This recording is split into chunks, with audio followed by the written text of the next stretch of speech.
Bueno, muy buenas tardes a todas y a todos.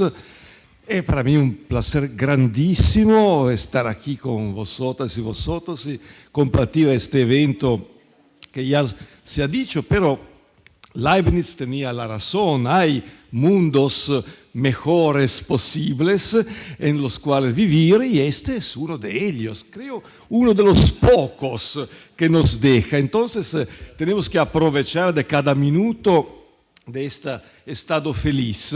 Y el estado feliz prosegue con la ponencia del profesor Hernán Bouvier de la Universidad de Córdoba y del CONICET argentino.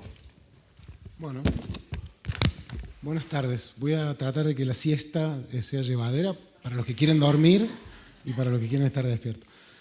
Gracias a la Cátedra de Cultura Jurídica, gracias a Jordi Ferrer por la... ¿Más cerca? Más cerca. Está el problema del... Bueno, gracias a la Cátedra, gracias Jordi por la invitación y Ricardo, ¿qué voy a decir? Mil gracias.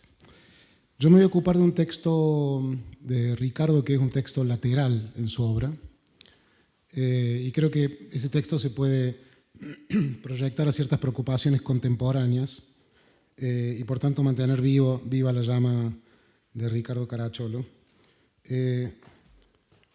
Voy a poner acá, mientras arranco, dos citas bien conocidas y después voy a tratar de mostrarles más adelante cómo se vinculan con la preocupación de este texto, aunque espero que sea obvio por qué. La primera parte lo que voy a hacer es reconstruir muy rápido las partes que me interesan de las ideas de Caracciolo. Voy a señalar rápido algunas críticas que le han hecho, Sauca, pero voy a pasar muy rápido por eso. Y voy a ir a algunos asteriscos u observaciones puntuales. Luego voy a hacer una crítica que me parece un poco más sustancial.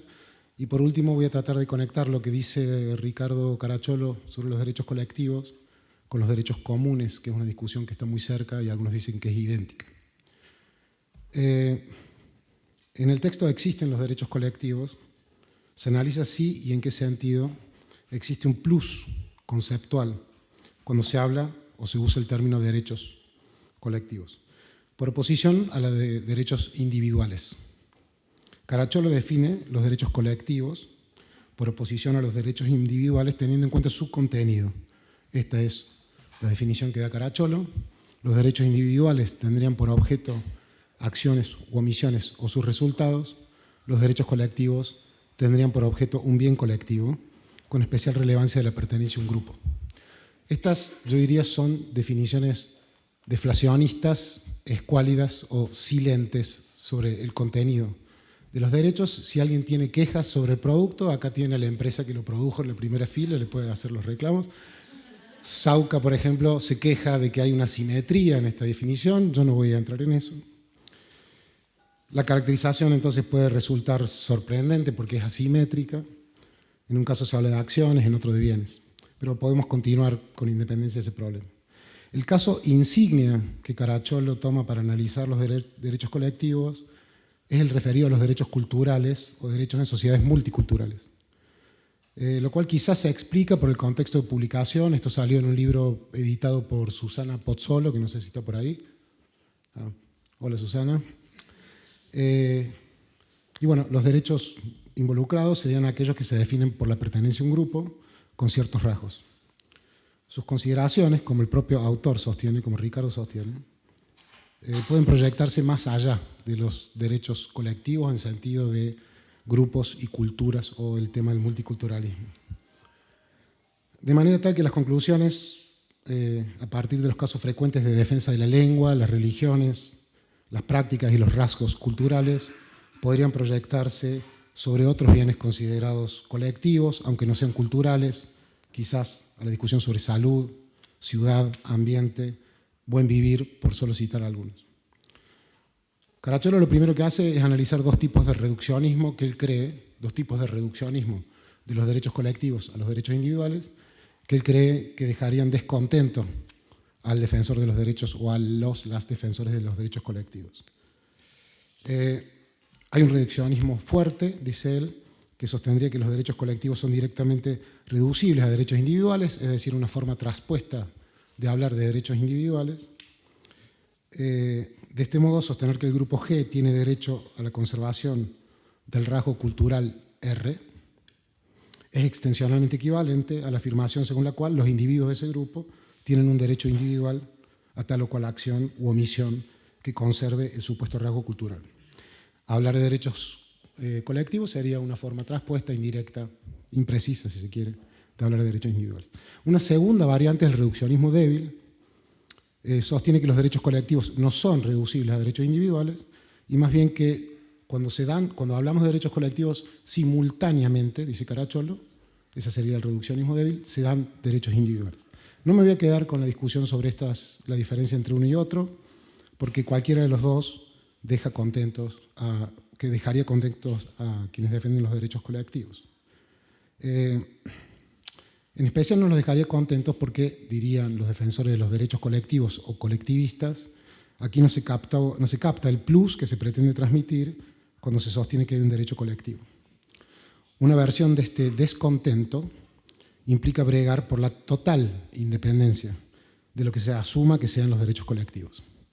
La pretensión del colectivista es sostener que aquí se refiere a una entidad normativa independiente y eventualmente incompatible con los derechos individuales.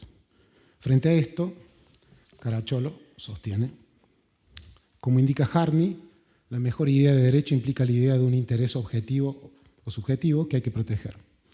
Si ello se acepta, entonces la tesis de la total independencia de los derechos colectivos supone la problemática afirmación de que existen intereses de grupos distintos y posiblemente incompatibles con los intereses de los individuos que lo componen. No hay argumento disponible en favor de semejante tesis ontológica. Por lo pronto, porque fácilmente puede conducir a avalar la opresión de los miembros del grupo. Resulta difícil evaluar el estatus de esta tesis de Caracciolo. Desde mi punto de vista, supone un sutil desplazamiento desde cuestiones teóricas, metateóricas o conceptuales, a cuestiones normativas sustantivas. Sobre algunas de ellas voy a volver más adelante. Por lo pronto, lo que corresponde apuntar es que el concepto de derecho individual, tal cual ha sido definido, es vacío o silente sobre su contenido, no dice nada. Es más bien una descripción definida que un nombre propio.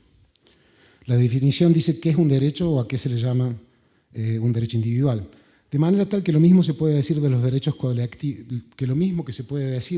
colectivos, esto es, estar a un paso de justificar la opresión, se puede decir de un derecho individual si no se hacen las aclaraciones posteriores. Salvo que en realidad lo que se sostenga es una tesis sustantiva y probablemente liberal, según la cual una pretensión normativa es opresiva si viola los derechos individuales. Pero eso supone ya cambiar suficientemente de plano. Una cosa es que los derechos colectivos no existan, otra es que permitan la opresión. Nótese que los derechos individuales, definidos de manera silente, vacía o sin contenido, también pueden justificar la opresión. Una persona intolerante y antisemita cree que tiene el derecho individual de alejar de su entorno a las personas judías o de exigir a una autoridad que así lo haga. El contenido proposicional de su creencia incluye la creencia en un derecho individual a pleno título. Naturalmente diríamos que se equivoca. Sin embargo, no se equivoca en la creencia de que lo que pretende es un derecho individual. Se equivoca en el derecho individual que cree tener. Lo que pretende, y presumiblemente, comillas, tiene, según su sistema normativo de referencia, es un derecho individual según la definición, pero se equivoca por su contenido. No hay manera de indicar que se equivoca en el contenido que invoca sin una teoría sustantiva sobre los verdaderos derechos individuales, algo que el texto de Caracciolo no tematiza. En resumen, que la invocación de un derecho colectivo pueda llevar a la opresión presupone que los derechos individuales no. Pero entonces aquí sí se esconde una tesis sustantiva, presumiblemente individualista y liberal en sentido mínimo, con la cual yo concuerdo. Pero tal tesis sustancial no tiene nada que ver con el concepto de derecho individual según la definición. Salvo que se sostenga que el verdadero concepto de derecho individual es el liberal individualista, algo que se puede discutir. Así puestas las cosas, se ha abierto aquí de manera expresa una discusión sobre el tipo de derechos que son deseables o sostenibles. No sobre aquello que significa tener un derecho, invocar un derecho y cosas por el estilo. Que la discusión pueda desplazarse a este plano es sugerente, interesante, y voy a volver sobre ella al final. Basta haber dejado señalado que una caracterización deflacionista, escuálida y silente sobre el derecho individual, como la que propone Caracciolo, no excluye la opresión ni la violación de otros derechos individuales. Cualquiera puede entender la frase bien formada: el respeto irrestricto de la propiedad privada está oprimiendo otras libertades esenciales. Por lo demás, un defensor de los derechos colectivos no tiene por qué aceptar el marco terminológico normativo al que se lo está sometiendo. Es más, puede indicar que se presupone lo que hay que probar, o que, en todo caso, no se hace una lectura cooperativa o caritativa. Bien puede decirse que algunos derechos colectivos, cualificados y a especificar, lejos de facilitar la opresión, justamente pretenden erradicarla. Antes que opresores de la libertad, pretenden ser potenciadores de la libertad y emancipación, cuando no de la autodeterminación. Es bastante obvio que si ambas partes pueden decir que están a favor de la emancipación y pueden acusar a la otra de opresión, hay aquí varios sentidos de opresión o emancipación, y que la discusión no puede saldarse sin completar de manera sustantiva el contenido de los derechos individuales de los que estamos hablando,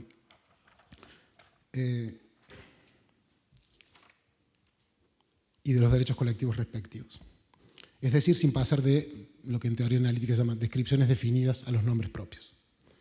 Pero si esto es así, la discusión no es conceptual, es relativa a lo que protegen o impiden este o aquel derecho individual con nombre propio. Por ejemplo, uno liberal en sentido clásico. Como se verá, este punto reaparece más adelante. Voy a dejar de lado este punto porque no es central. El paso ulterior de Caracciolo es reconstruir las diferentes concepciones que podría haber sobre derechos colectivos, para acto seguido decir que algunas no hay que tenerlas en cuenta, son irrelevantes o no captan lo que quieren decir los colectivistas.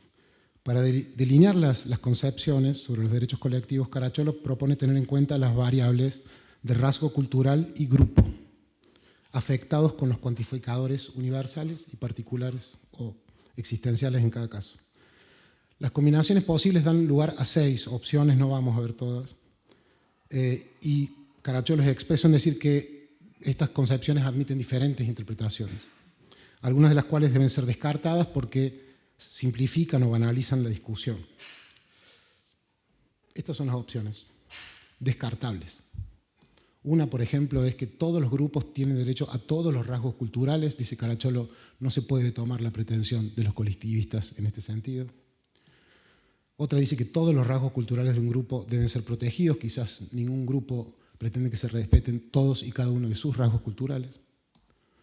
Una opción 5, que es la imperialista, según la cual solo un grupo tiene derecho a que solo sus rasgos culturales sean tenidos en cuenta por el resto. Esto le llama el supuesto imperialista. Y hay una opción, que es la 3 en el texto, que quiero simplemente comentar, y es aquella que dice que hay un rasgo cultural valioso para todo grupo. Caracciolo cree que esto es insensato porque comportaría eliminar toda diferencia, y todos sabemos que en la discusión sobre el multiculturalismo lo que se hace es subrayar la importancia de las diferencias.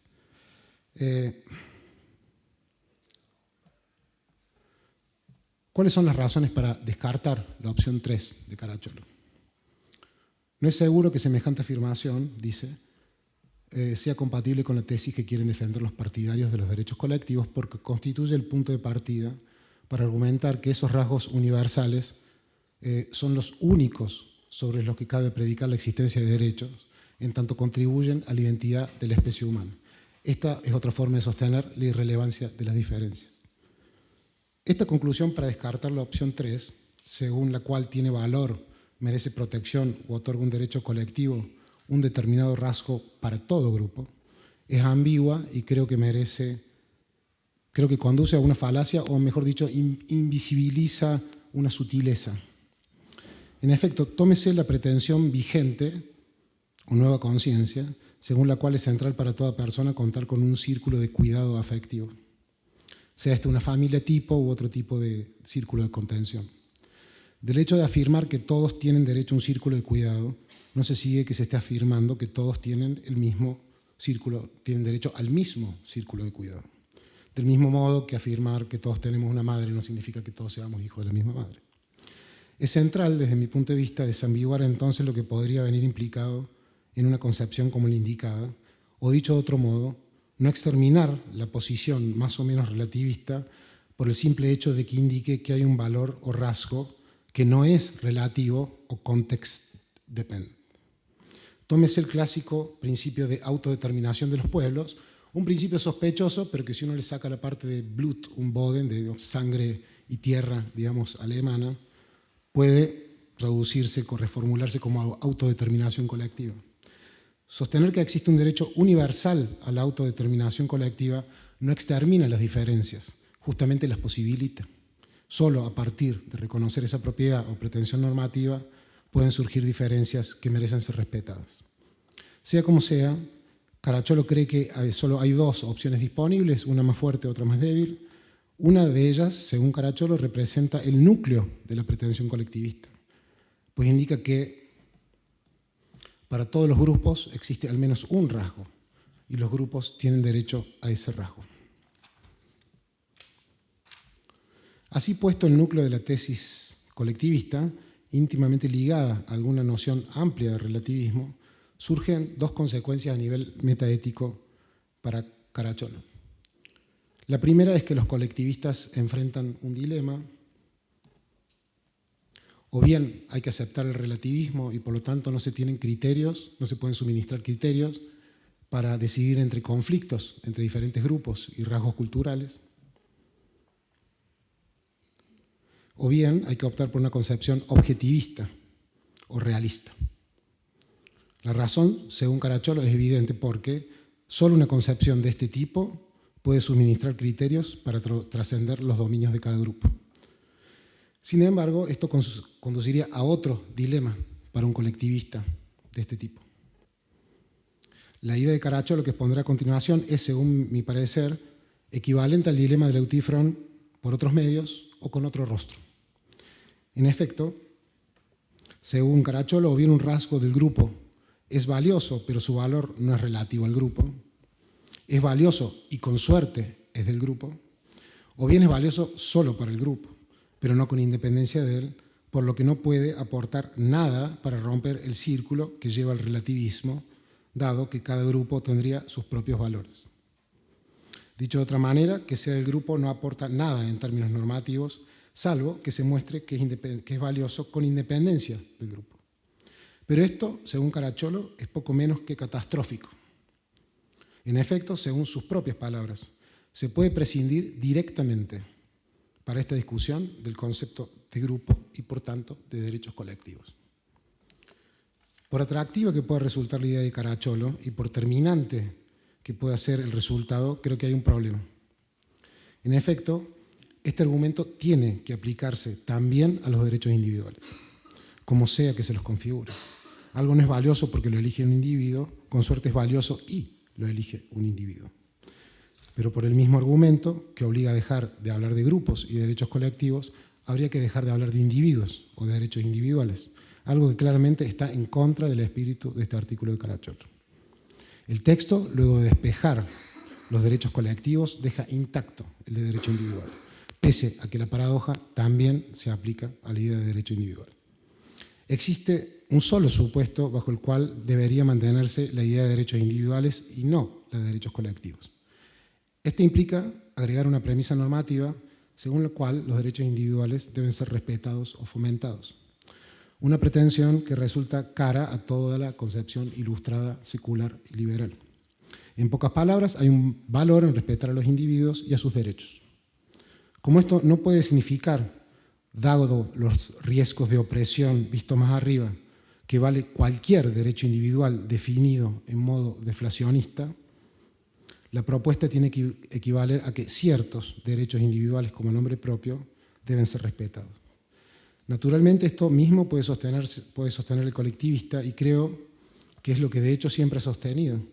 No creen que cualquier rasgo cultural o grupal deba ser respetado, sino algunos, y que los derechos colectivos a ser respetados no deben ser tomados de manera genérica como una descripción definida, sino como nombres propios. Son ciertos derechos colectivos los que merecen atención. Entonces, unas conclusiones provisorias sobre lo que vimos hasta acá. En primer lugar, partiendo como de hecho hace de una descripción definida de derecho individual y colectivo como hace Caracciolo, no puede agitarse el fantasma de la opresión sin contar con un argumento adicional que bloquee la intuición según la cual un derecho individual, full stop, también puede ser utilizado para oprimir. En segundo lugar, los derechos colectivos, entendidos como una entidad independiente de los derechos individuales, llevarían a la opresión solo si se presupone lo que hay que probar. Esto es que lo colectivo es opresivo y lo individual emancipador. Pero como intenté sugerir, al menos algunos discursos colectivistas sostienen que el respeto a los derechos colectivos que pretenden proteger, para este caso que discute Caracciolo, un rasgo cultural, no tienen ninguna pretensión de opresión. Más bien, se presenta como la condición de posibilidad de la libertad o emancipación, como quiera que se la defina.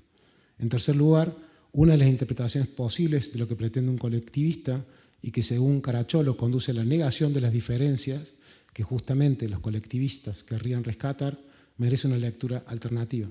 Sostener, por ejemplo, que hay un rasgo culturalmente extendido para todo grupo de acuerdo con el cual es valiosa la autodeterminación, universaliza ese rasgo político, pero justamente porque es un posibilitador de la diferencia. En cuarto lugar, he intentado mostrar que si el argumento para desechar la pretensión objetiva del colectivista es que tiene que mostrar que algo es valioso y lo quiere el grupo, pero no alcanza para mostrar que es valioso porque lo quiere el grupo, debe aplicarse el mismo argumento a los derechos individuales. Bueno, hasta aquí un poco lo que yo quería hacer sobre el texto de Caracciolo. Les cuento el contexto de trabajo sobre este texto, un texto que yo había leído hace mucho y volví a leer el año pasado. Quizás acá hay una sola cosa graciosa en todo esto. Yo trabajo en un grupo que lentamente hemos derivado en discusiones sobre derecho público, colectivo, ambiente, etc. Y veníamos leyendo cosas, muchas cosas y muy extensas. Y una de las semanas, ya les conté algunos de estos, dije, bueno, vamos a leer el texto de Caracciolo sobre derechos colectivos. Y una estudiante doctoranda dijo, ay, qué bueno, un texto corto para la semana que viene. No dije nada, pero disfruté cada segundo de esa semana. Al segundo día me mandó un mensaje y me dijo, ¿lo tengo que presentar yo, por favor? No, preséntalo vos. Bueno, ahí tenés, un poquito de Caracciolo para que tengas. Y allí hemos estado leyendo algo que está muy extendido en la literatura hace mucho tiempo. Hay gente que dice que tiene miles de años, otra que tiene 200 y tal, que es la discusión sobre los comunes y los derechos comunes. Y yo creo que algunas de las cosas de las que habla Caracciolo se pueden proyectar esa discusión, pero lo que viene ahora, más allá de las críticas que he hecho al texto, es contarles un poco dónde está esa investigación sobre los derechos comunes y las dificultades que veo hasta ahora. No es un tema que yo maneje en profundidad, ni mucho menos, pero es un tema que me atrapa. Y creo que es un terreno fértil para el análisis conceptual y hay un montón de conceptos que están buscando significado, por recordar una frase que siempre Pablo nos recuerda. Desde hace un tiempo, esta parte se discute muchísimo sobre lo común o los comunes y del derecho a los comunes o derecho de los comunes. Incluso existe una carta de los comunes que seguramente muchos conocen, redactada creo que por gente de Madrid y por numerosas agrupaciones políticas. La cercanía con lo que se pretende subrayar y la idea de derechos colectivos es bastante evidente. Por un lado se puede hablar de lo común y los comunes, del mismo modo en que se puede hablar de esto es individual y aquello es colectivo. Se puede sostener que la riqueza es común, que los recursos naturales son comunes o que las producciones intelectuales realizadas con recursos públicos o privados son comunes. Naturalmente aquí aparecen múltiples modulaciones y declinaciones de la expresión común. Si se usa común en sentido descriptivo, se pretende sostener que un determinado fenómeno atañe a más de una persona, que un objeto está vinculado a más de un individuo, que un problema impacta a más de un sujeto. Se refiere a una propiedad relacional entre al menos un fenómeno y una pluralidad de individuos. Así se usa, tenemos un problema común y es común a todos nosotros el hecho de enfrentar las mismas adversidades o es común que vivamos todos bajo el mismo cielo. Hasta aquí no se expresa necesariamente o transmite una propiedad normativa, al menos no de manera evidente. De hecho, si se recorre la literatura sobre el tema, algunos autores parecen llamar los comunes, así descriptivamente, a cualquier sistema institucional de incitación a la cooperación. Esos son comunes. Sin embargo, es obvio que hay una larga serie de literatura y de reclamos sociales que usan el término en contextos con pretensiones normativas. Se sostiene que la riqueza los mares, la naturaleza, los productos culturales y una larga lista de artefactos fruto de la cooperación social son comunes. La lista de propuestas normativas que se realizan a caballo de la idea de que existen bienes comunes es inmensa, solo enumero algunas.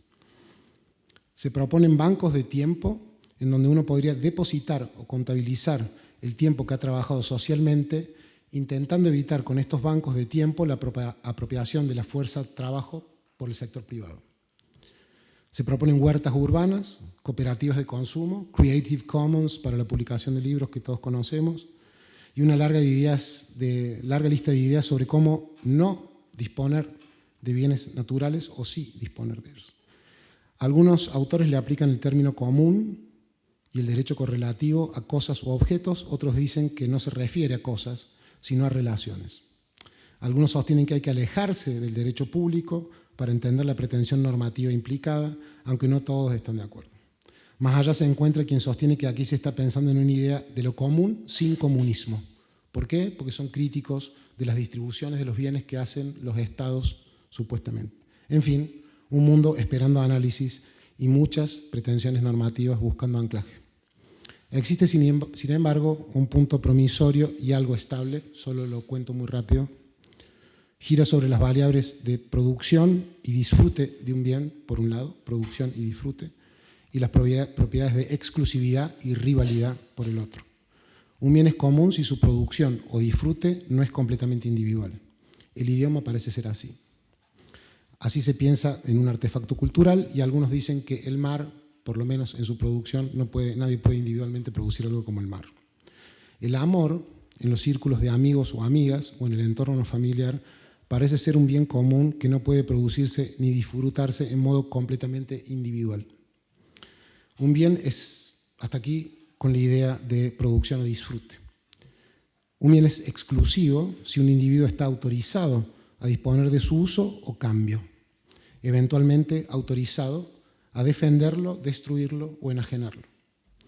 No siempre se establece el uso de este término de manera clara. Resulta obvia aquí la cercanía con la idea genérica de propiedad privada. Por último, vimos producción, disfrute, exclusividad. Un bien es rival si su uso disminuye el uso de otra persona, lo que llamaríamos un recurso escaso o de sábana corta. Si yo lo uso, hay alguien que no lo usa. Lo que parece estar dando vueltas en la literatura sobre los derechos comunes, sobre los comunes, parece ser la siguiente afirmación.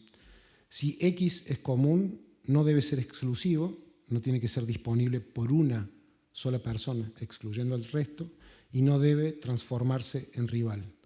No debe autorizarse un uso tan masivo o predatorio que implique que su goce deje sin ese bien al resto. Existe mucho para discutir sobre qué se pretende decir con exclusividad y rivalidad o uso no rivalizado. A veces se sostiene que es imposible que un determinado bien sea exclusivo. ¿Cómo haríamos para que el mar sea exclusivo? Otras que no está bien que sea exclusivo y lo mismo para la rivalidad. Pero sea como sea que se decida la cuestión, un punto se asoma en la discusión sobre el derecho de los comunes. Los comunes son pensados como la precondición de posibilidad del ejercicio de cualquier cosa que llamemos derechos individuales. En este sentido, parecen combinar una parte de lo que Caracciolo asocia a los derechos individuales y una parte de lo que asocia a los derechos colectivos. Asumido que X, supongamos, la ciudad o el ambiente, es un bien común en el sentido de que no fue producido de manera individual y no puede ser disfrutado de manera meramente individual, y asumido que no puede dejarse su uso exclusivo y rivalizado a una persona o grupo, tiene que ser cierto que otorga a cualquiera el derecho individual de reclamar ciertas acciones u omisiones para proteger un bien que se considera colectivo. Que las acciones sean individuales o que los derechos sean individuales no implica que la razón para tener ese derecho sea individual.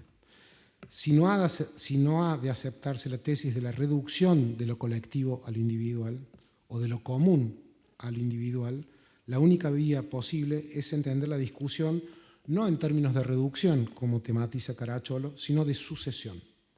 El correcto modo de gozar de derechos individuales o su condición de posibilidad parece implicar que se protejan algunos bienes comunes o colectivos. Sin vida colectiva y en común, ¿cuál sería el valor o importancia de un derecho individual?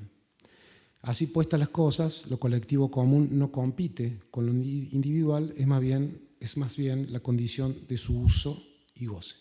Gracias.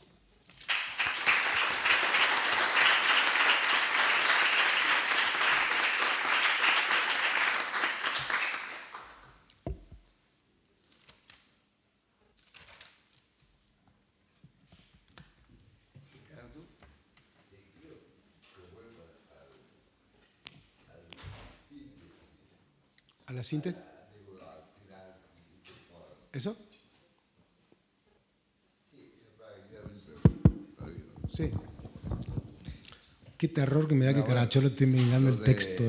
Por supuesto, es un texto escrito un poco con poco tiempo y que me obligó a ser demasiado breve. Eso es verdad, eso es verdad. Entonces, muchas objeciones de tu trabajo las puedo admitir sin problemas. Me puedo ratificar diciendo como objeto, no de mi error, sino de la falta de tiempo. Eso es fácil, es verdad. Pero sí me obliga a hacer un par de preguntas. Pero creo que el fondo del trabajo es defendible. Lo que está ahí es una idea sobre el concepto de derecho, que creo su propio problema en el concepto de derecho, que quiere decir que algo o alguien tiene un derecho tiene su propio problema. Es la siguiente idea. La idea, vos lo has visto claro, es una especie de versión individualista del mundo. Eso en el sentido, voy a agregar otra cosa todavía, metafísico. Creo que lo colectivo es siempre una construcción. Ese es un punto de partida, si quiere, filosófico. Creo que lo colectivo es un plus conceptual, elaborado de muchas maneras, construido históricamente, a lo mejor de mucho tiempo, y que siempre está puesto conceptualmente y sobre la intuición o el concepto de lo individual. Por supuesto, esto tiene un montón de problemas. Identificar algo como individual supone una estrategia, digamos, complicada desde el punto de vista filosófico, porque individual quiere decir que pertenece a un conjunto, a una clase. Por lo tanto, tengo que saber por dónde empiezo, por la clase y por el conjunto. Bueno, según lo que acabo de decir recién, la estrategia parece ser, pero si parto del individuo, tengo un problema. ¿Cuál es el grado de este individuo que tengo que generalizar para constituir una clase? Si parto de la clase, tengo que no voy a usar una cierta propiedad para determinar quiénes son los miembros de la clase. Pero estas son operaciones lógicas. La otra pregunta que tiene que ver con, acabo de decir, más bien de tipo ontológico, controvertible, polémico, que tiene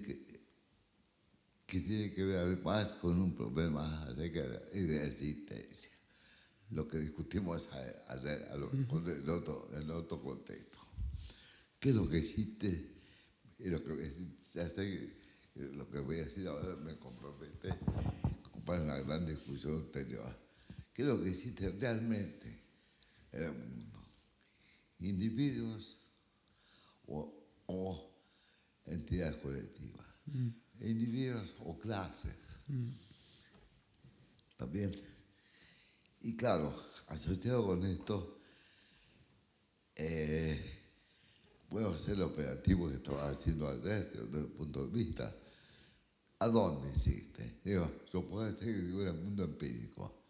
Y en el mundo empírico existen individuos en el tiempo y el espacio, pero no clases. Pero no clases, no universales. Entonces, claro, esto es argumento adicional de todo esto que tiene que ver con el sustento, si tú quieres, ontológico de la pregunta. Entonces, cuando uno entonces habla de derechos, puede ser una pregunta cuasi política, filosófica, así que consiste en por dónde la de derechos es una variable complicada y con dónde comienzo a adjudicar la variable si a los individuos o a los grupos. Bueno, si se acepta lo que acabo de decir, parece que la respuesta, digamos, más plausible primero. Empiece con los individuos. No voy a ver al revés. Empieza con los grupos y olvídese de los individuos. Esto es muy problemático. ¿Qué quiere decir olvidarse de los individuos? Y quiere decir que, repito, estoy distribuyendo ahora derechos. Es una cuestión normativa ahora. Soy el operador que distribuye. Digo, bueno, ¿por dónde empiezo? Por los grupos. Y bueno, se puede hacer. No digo que sea, yo digo, ideal, ¿se puede hacer? Claro que se puede hacer. ¿Qué digo tengo acá? Y que tengo como protegido solamente interés de un conjunto que no existe. Porque lo único que existe son los individuos. Entonces, pues, eso puede ser posible.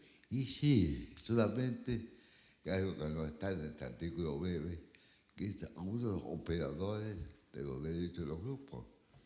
¿No? ¿Qué quiere decir que es operativo un derecho de un grupo?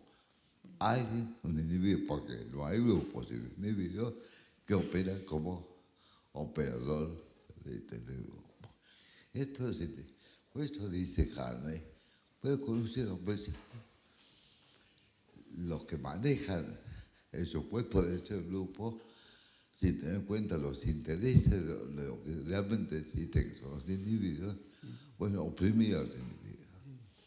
Y ahora la pregunta es algo que dijiste vos, y en este sentido, mismo se puede decir que el derecho individual puede contribuir a la opresión de otros, ¿de quién? Los grupos, de otros individuos. Y ahí me surge la pregunta, ¿cómo es esto posible? ¿Cómo puede ser que conceda un derecho al individuo, permita a ese individuo con derecho oprimir a otro individuo? No me queda claro eso, salvo que tú digas que solamente hay uno o algunos individuos que tienen derecho y otros no. Es cierto, esto puede pasar, eso es probable, y esto puede ser similar a la idea esta del derecho colectivo del grupo. Está bien, lo admito esto, pero yo digo que los derechos individuales se pueden cuantificar en un conjunto de manera universal.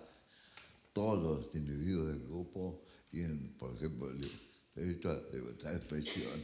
Entonces, no sé bien qué quiere decir que el derecho individual puede contribuir a la opresión.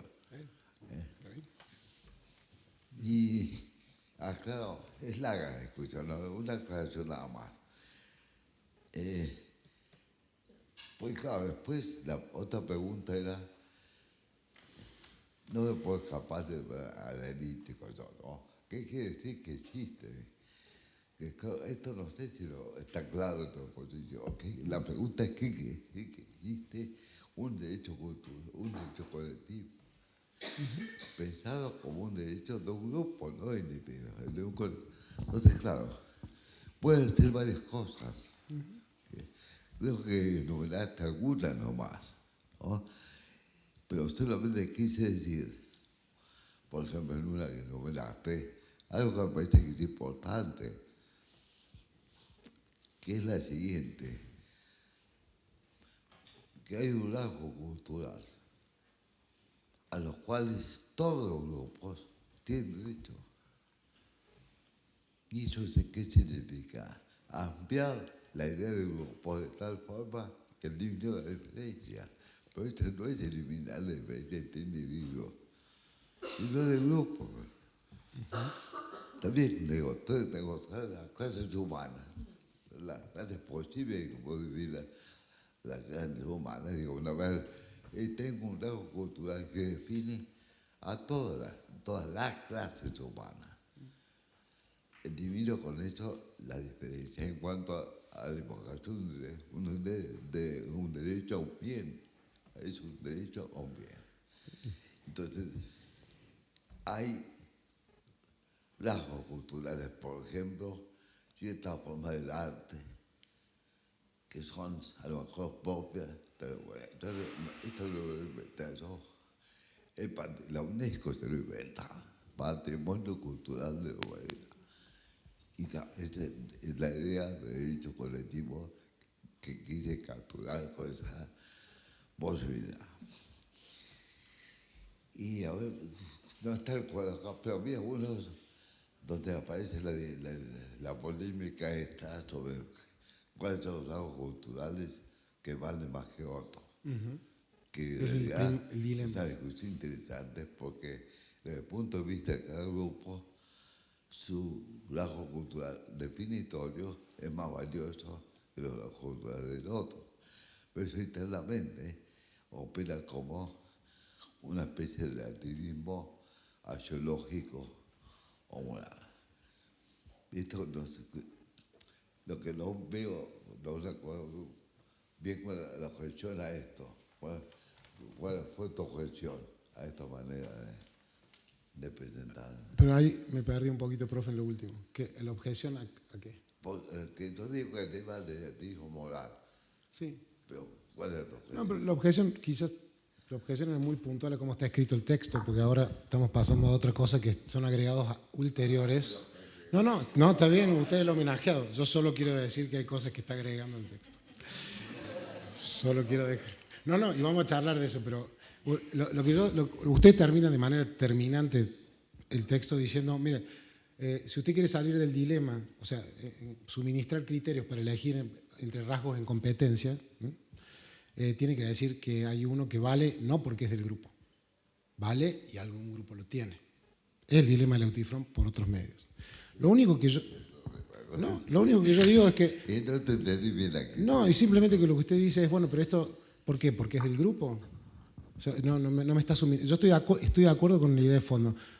¿Solamente porque es del grupo? No me estás diciendo nada. Entonces, dice usted, terminantemente, se puede prescindir directamente, textual, de la idea de grupo y de derechos colectivos.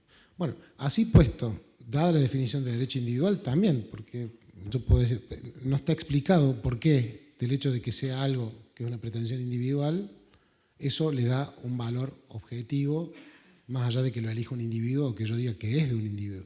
Entonces, la misma objeción, así puesta, se tiene que aplicar a los derechos individuales. Por supuesto que es muy caro decir vamos a prescindir de los derechos individuales, pero...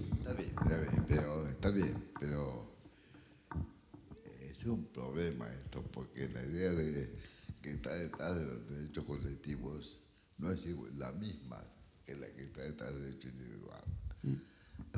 Lo que está en conflicto ahí, lo que está en conflicto son derechos culturales que identifican el grupo. ¿Está bien? Entonces, si hay un problema de conflicto de derechos culturales que identifican el grupo, la pregunta es, bueno, ¿cuál de ellos va a superar a los otros? Y desde el punto de vista interno a cada grupo, por supuesto, van a defender, se va a defender el cultural del propio grupo. Yo admito un argumento de esta clase como un argumento con fuerza cognitiva desde el punto de vista ético, moral, y es un argumento relativista. El otro, la otra teoría es decir, no, vamos a universalizar. Entonces, tengo que tener un criterio que va más allá del hecho que pertenece a un grupo para poder discutir los rasgos culturales capaces de ser defendidos. Está bien. ¿Y ahora qué pasa con las acciones individuales? Tengo que tener otra discusión para hacer un paralelo con esto. Tenía que pensar que tengo un conflicto de derechos individuales en la asignación. ¿Es posible? Esto sí que es posible. Y bueno, vale la misma idea. Porque ahora en vez de grupos te hablo de individuos. Entonces debo decir, mira, porque que tienen derechos individuales de conflicto. Ya no son colectivos, tienen derechos individuales de conflicto. Entonces tú eres el derecho a la libertad de expresión, al derecho a la privacidad, a la privacidad, típico del conflicto de derechos individuales. Sí. Un conflicto, capaz que es un conflicto que no se puede resolver, o bien se jerarquiza, no es esta la discusión.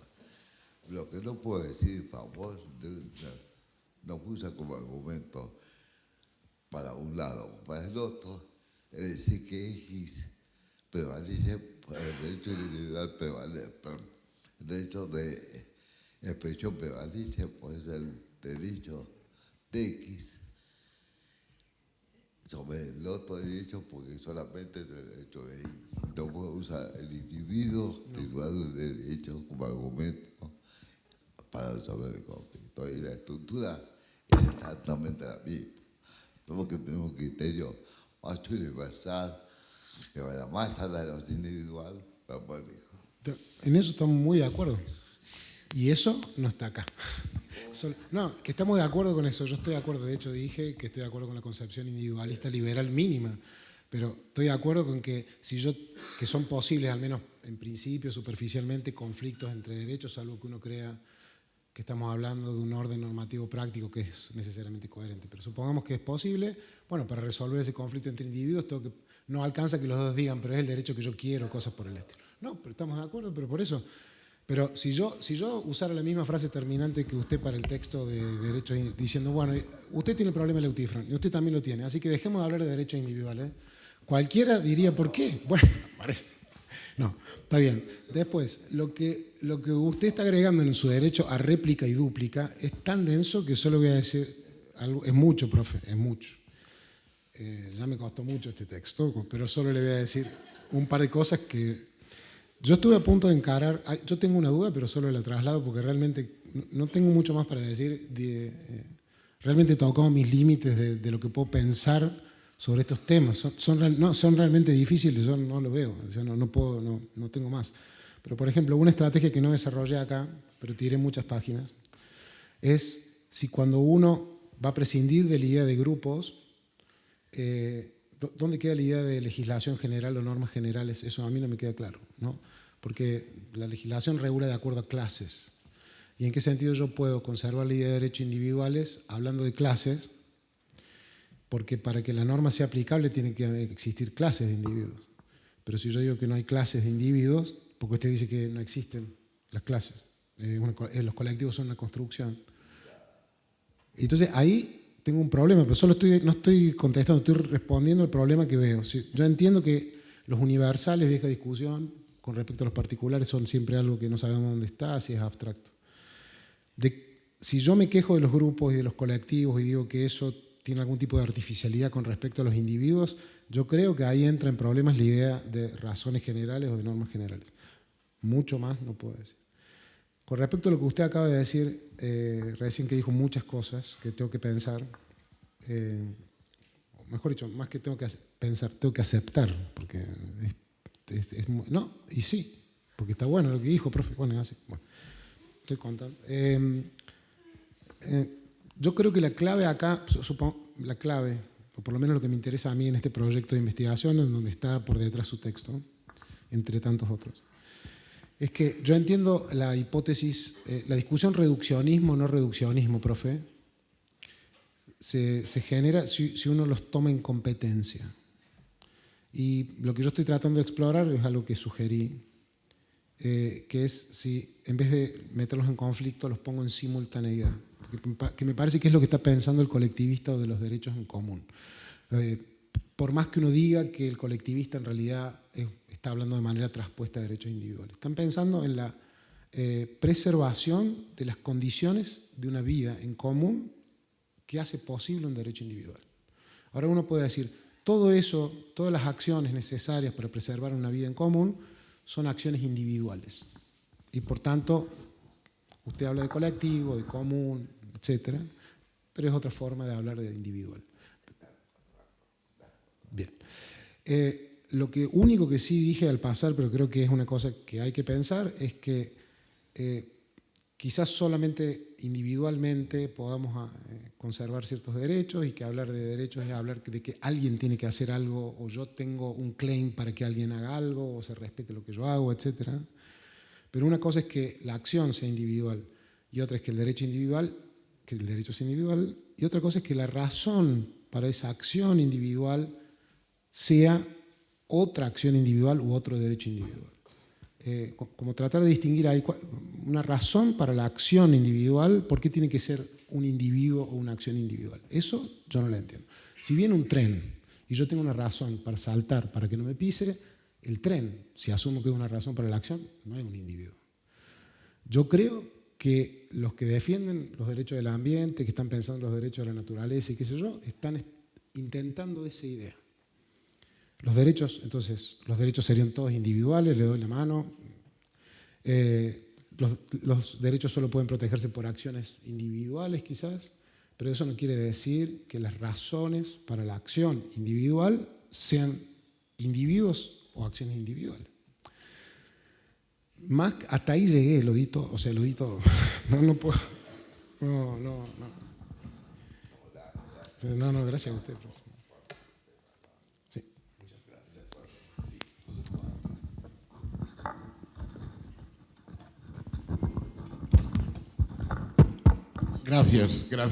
Muchas gracias. Muy importante, Hernán, y además distinto y necesario en este seminario introducir esta cuestión de Ricardo. Yo tengo una opinión al respecto, la digo, y digo dos cosas que creo que vale la pena pensar sobre ellas y que no se han dicho tanto en vuestro debate.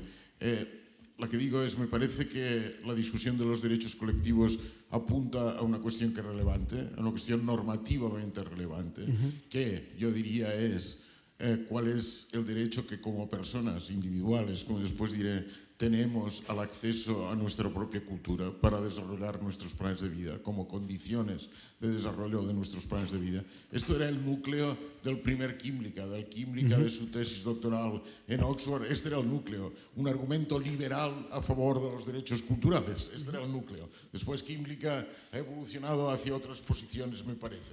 Pero el principio era este, que yo comparto, pero creo que para ello no hace falta la categoría de derechos colectivos, conceptualmente. Creo que con la categoría de derechos individuales a la cultura es suficiente. Y digo dos cosas que creo que no han salido en esta discusión y que muestran esto.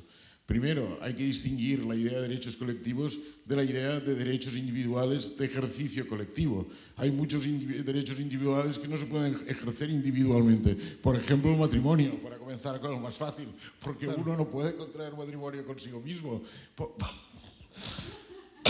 Por ejemplo, el derecho de asociación. Porque uno no puede asociarse solo consigo mismo, y estos son derechos liberales clásicos. Y así como el derecho de asociación, tú lo has nombrado en passant, se ha concebido por parte de algunos en Cataluña el derecho de autodeterminación entendido como derecho de secesión. Y Vila Jusana, por ejemplo, que se ha llamado en Cataluña derecho a decidir. La idea de derecho a decidir es una ampliación del derecho de asociación. En passant, el problema es que el derecho de asociación lo tienen todos, porque el derecho de asociación tú te puedes asociar al club de fútbol Girona y a los amigos de la UPF y a los excursionistas de las setas de otoño y a todo lo que quieras, y esto no entra en conflicto uno con otro. En cambio, para ejercer el derecho a la sucesión unilateral tienes que determinar quién lo tiene, porque sí entra en conflicto, porque el que tiene excluye al otro. Y no hay razones para decir quién lo tiene. Lo tienen todos los catalanes, todos los habitantes de los países catalanes, todos los españoles. ¿Por qué no? ¿Por qué no tienen este derecho todos los españoles? Es el mismo argumento. Entonces, pero quiero decir, esto hay que distinguirlo. Siguen siendo derechos individuales. Siguen siendo derechos individuales, lo que pasa es que solo se pueden ejercer de modo colectivo. Esto es distinto, pero son individuales. Esta es la primera cuestión que creo que es importante añadir aquí. La segunda, que tiene que ver más con la idea de derechos culturales, es mi amigo y tan añorado Bruno Celano, en alguno de sus trabajos dijo que los derechos, una idea que yo he utilizado para otras cosas, que los derechos no vienen solos, como si fuesen, yo qué sé, manzanas o melocotones de Cézanne, sino vienen in grappoli, dice él, in grappoli. Los derechos vienen in grappoli. Esta, como en italiano queda mejor, in grappoli, viene así como las uvas, ¿no? Las uvas que no las puedes sacar, decimos, claro, no las puedes sacar una separada de otra, o es muy difícil, vienen juntas, ¿no? ¿Por qué es importante, creo, esto?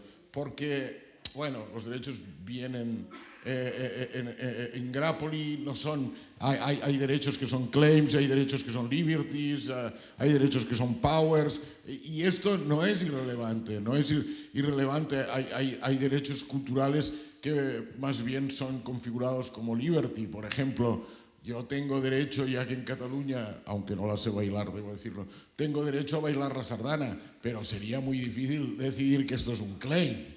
Tiene que ser solamente una liberty, que no está prohibido aprender a bailar la sardana, que en un momento tal vez lo estuvo, que no está prohibido, pero hombre, que yo tengo un claim a bailar la sardana parece difícil. En cambio, que yo tengo un claim a aprender la lengua catalana, tal vez sí. Es razonable, ¿no? Un claim que, por cierto, me fue negado en el franquismo, porque yo aprendí el catalán después. Aprendí el catalán a escribirlo correctamente.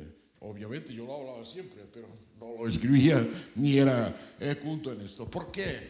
¿Por qué digo esto? Porque el derecho que yo creo que está en juego es el derecho a un acceso a las fuentes de la cultura propia. Esto es. Este derecho... Bueno, se puede ejecutar, se puede llevar a la práctica de muchos modos. Y hay muchos modos que tienen que ser compatibles con otros derechos. Elimina, como todos los derechos, algunas cosas, pero no las elimina todas. Por ejemplo, el derecho a aprender la lengua catalana, claro, es un derecho con algunas limitaciones. Es un derecho en Cataluña. Por ejemplo, si yo me voy a Sevilla, pues ya mi derecho como claim es más difícil de defender. Y no digamos si me voy a Oslo o si me voy a Buenos Aires. Esa es una de las opciones que descarta. Si me voy a Buenos Aires y voy a las autoridades del municipio de Buenos Aires a decir que yo soy catalán y tengo que... Mi hija tiene que ser escolarizada en catalán, me dicen, hombre, ¿cómo puedes decir esto? Bueno, este es un límite y después hay otras formas de ejecutarlo. En Cataluña, por ejemplo, esto tal vez se puede hacer como se intentó y ahora no lo hacemos bien, pero como se intentó en un momento, dando a todos los niños en Cataluña acceso a las dos grandes lenguas de Cataluña, que son el catalán y el castellano, tal vez también insistiendo en el inglés ahora, como todos tratamos de hacer. O también se puede hacer, y también no se violarían los derechos, dejando que elijan si la educación debe ser preferentemente en castellano y otros preferentemente en catalán. Ambos modelos cumplen con los derechos y aquí hay otras cosas políticas en medio. Pero quiero decir, uno tiene que ver los derechos, bueno, vienen in grappoli y solo pone algunos límites y lo que hay es un derecho al acceso a la propia cultura, porque si niegas esto, hay personas que pertenecen a culturas minoritarias que son discriminadas. Hay un principio liberal, que son discriminadas. ¿Por qué? Porque ellos no pueden identificarse. Termino contando una anécdota, es banal, no es que esto me produjera un trauma exactamente, pero para entenderlo. Cuando yo tenía 6 años, nosotros hablábamos en catalán, y en la escuela era toda en castellano, todo público en castellano. Entonces un día el maestro escribió en la pizarra dos palabras para mí misteriosas y bellas. Escribió jilguero, gorrión, que además eran muy sonoras, no fácil para decir un niño catalano parlante jilguero, porque la J no existe en catalán, jilguero, gorrión. Palabras misteriosas. Yo no sabía de qué se trataba, estaba muy sorprendido de esas palabras, no había oído nunca tan bellas, hasta que descubrí que se referían a los pajaritos de mi vida cotidiana, que eran pardal, que son muy diferentes en catalán, pardal y cadernera. Bueno, esto hay que evitarlo, esto es banal, lo que cuento es una anécdota banal, pero claro, si nunca hubiese tenido modo de saber que esas palabras significaban eso, entonces no sería banal. Entonces se me estaría dificultando el acceso en normalidad a mi propia lengua. Bueno, esto es un poco lo que quiero decir y creo que hay que tener en cuenta esto y en este sentido nunca he comprendido, por más cuando he leído esto, para qué necesitamos una categoría de derecho colectivo, si todo lo podemos decir en términos de derechos individuales. Sí, bueno, son muchas cosas. Ahí yo repito solo porque quizás hay un equívoco que lo generé yo, pero yo me siento muy a gusto con la idea que está de fondo, claramente en el texto de Caracciolo. No me sorprende lo que me dijo de que tuvo poco tiempo. Se ve el espíritu. Por ejemplo, yo digo, no me ha sustancializado los derechos individuales, no dijo cuáles, pero está claro qué es lo que tiene por detrás. Pero estoy de acuerdo con esa idea liberal en algún punto individual. Ahora, hay una cosa sorpresiva, o mejor dicho, voy a decirlo así. Uno quiere entender por qué la insistencia política en cambiar el lenguaje. Hay mucho para discutir allí. Y yo no puedo, en principio no puedo hacer, simplemente decir, bueno, vos tenés un modo traspuesto de hablar, ya tenemos toda la caja de herramientas está llena. Hay buenas razones para resistirse a esa caja de herramientas y otras que yo diría es genuina la resistencia, pero están haciendo mal el esfuerzo. ¿A qué me refiero? Lo digo de manera muy veloz. Desde lo poco que yo conozco de esta discusión sobre comunes y colectivos, yo sé que hay una gran literatura, conozco el texto de Kimley que está lleno. Lo que ellos están diciendo es, no lo dicen así, pero esto es lo que dicen. Supongamos que Caracciolo y Moreso tienen razón, y yo creo que lo tienen. La noción de derecho individual está tan asociada a una concepción de derecho individual que mejor dejarla de lado. Entonces, ¿qué pasa? Por eso la distinción entre descripción definida y nombre propio. ¿Qué se trama en la cantidad de sentencias que vienen y te dicen, no, pero usted, Moreso, tiene un daño personal? No, es el ambiente de todos los catalanes. Bueno, pero a usted lo echaron del trabajo. No, están contaminando. ¿Qué se trama en el rechazo de esas demandas? Porque usted no tiene un claim según el Código Procesal. Que uno solo tiene un derecho individual si responde al modelo clásico ilustrado de derecho civil, que es, si usted no tiene un daño directo, entonces usted no tiene legitimación. Claro, la cosa se ha abierto mucho, pero todavía sigue habiendo rechazos de este tipo. Yo vi uno en Córdoba la semana pasada, diciendo simplemente usted no tiene representación. Y no tiene representación porque estamos hablando de una cosa que en un punto no es de nadie, o al menos no es como es mío el móvil. Entonces, para resumir, lo que está dando vueltas acá es que incluso si es cierto que ya tenemos toda la caja de herramientas, tratar de entender qué quiere decir alguien que dice no quiero usar más esta caja de herramientas. ¿Cuál es la que no quiero usar? Un tipo de asociación falaz entre derechos individuales y derechos configurados de manera individualista clásica napoleónica. Es decir, que vos no podés ir a reclamar si están contaminando un río porque el río no pasa por tu casa. Yo creo que eso es lo que hay que entender. Y sí creo que Caracciolo es un maestro en tratar de entender lo que se quiere decir. Por eso yo dije que, por ejemplo, ¿no? Vos citaste el ejemplo del matrimonio, una de las cosas que traen a la discusión quienes discuten sobre derechos comunes y colectivos es decir, bueno, producción y disfrute, hay cosas que no las puedo producir o disfrutar yo solo. Entonces, esa distinción está allí. La distinción que vos hiciste al principio sobre una cosa son los derechos y otro su ejercicio, ¿no? que es central. De nuevo, vos la tenés en la cabeza, pero está lleno de tribunales que no la tienen en la cabeza, no distinguen, entonces bajo derechos individuales es una bola, que no hay una distinción y esta gente está tratando de distinguir. Una última cosa que a mí siempre me resulta muy sospechosa, pero creo que forma parte de cómo funcionan siempre los status quo culturales. Me explico. Cada vez que viene un multiculturalista, defensor de los derechos de la naturaleza, del ambiente, le salimos con esto puede generar conflictos y ¿qué hago si alguien no está de acuerdo? Por ejemplo, si los catalanes me vienen a invadir. Pero eso no puede ser un problema de los derechos colectivos, eso es un problema de liberalismo, si hay que tolerar a los intolerantes y todo lo que ya sabemos. O sea, el problema de que alguien puede venir y decir yo también tengo un claim, eso no es un problema de los derechos colectivos. De qué hacer con el que no quiere ser law abiding citizen, con el invasor. Eso no es un problema de los derechos colectivos, es un problema del derecho. Que justamente tiene razón Caracciolo, en algún momento hay que elegir un criterio que suministre una forma de decidir. Dicho en términos de Ras, usted en algún momento va a tener que ser liberal perfeccionista. Y es así, o sea, va a tener que decir, no, ¿se entiende? Entonces, eso no puede ser un problema de... Y solo le pedimos todas las cuentas a los derechos colectivos multiculturales, cuentas que no le pedimos a los derechos individuales. Última cosa, es difícil de entender el concepto de colectivo y grupal, pero todas las discusiones en las que yo me metí sobre la idea de yo, sobre la idea de individuo, de self, ¿alguien puede decir que esas son más claras? ¿Quién puede levantar la mano y decir que las discusiones sobre self en la cultura en la que estamos, sin ponerse colorado, son claras? Entonces, fair play, seamos todos liberales, pero fair play. No me explican todo, no, qué malo el relativismo, pero tengan claro lo que es un individuo. ¿Quién soy yo? Y perdón que plantee esto, ¿no? Lo van a responder todos ustedes, ahí está.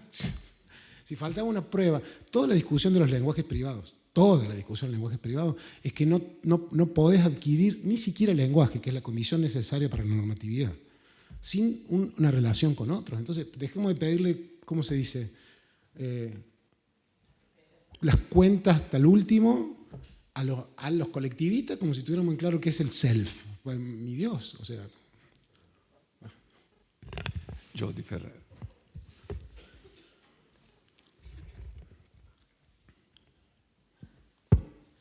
Gracias. Yo tengo intuiciones liberales, individualistas, pero son solo intuiciones, digamos, porque por otro lado tengo alguna intuición también de cosas que no encajan en las primeras, entonces, y bueno, solo muestra mi ignorancia en el tema, pero quería plantearte 2 o 3 cuestiones. Primera, ¿cuál es la relación entre los derechos colectivos, si la hay, y las acciones procesales colectivas? Que las hay.